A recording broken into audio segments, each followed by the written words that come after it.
Bum bum bum bum bum bum bum bum bum bum bum bum. The Peter Dislike Show. Bum bum bum bum bum bum bum. All right, time for another prayer about my current situation.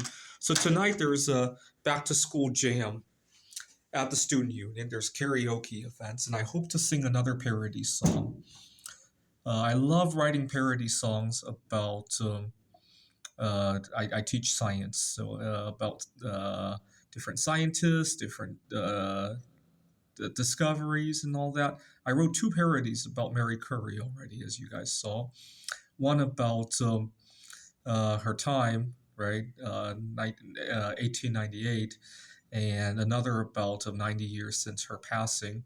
Today I'm going to do a parody about the technologies of that time, not just Mary Curie, but it's going to be a parody of a country song. Stay tuned, I'll record myself singing it.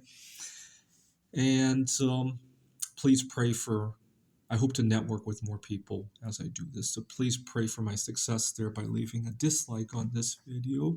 There's something else I want you guys to pray for.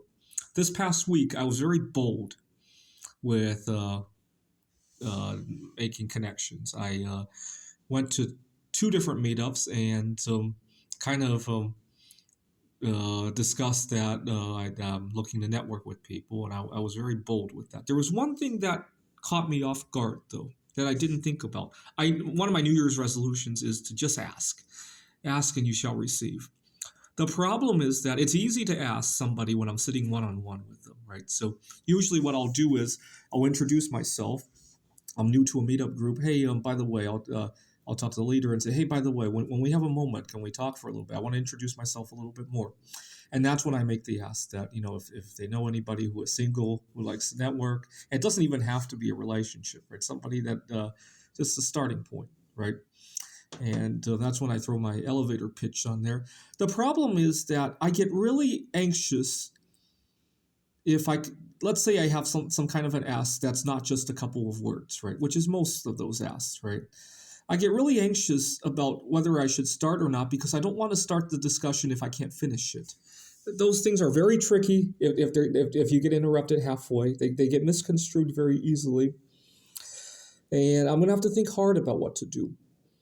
So, for example, if something comes up at work that I don't want to say halfway, right? Let's say I have a student who has a tricky situation. I have students all the time who have tricky situations, right? They need accommodations of some sort, or they really have no business being in my class. They don't have the prereqs and all that. Those things don't lend themselves well to interruptions when you say them. And so usually what I'll do is put them in writing. During a meeting, I'll tell my boss, hey, I want to talk to you about so-and-so student. It's kind of lengthy. I don't want to bother the rest of the meeting. Can I put something in writing first, right?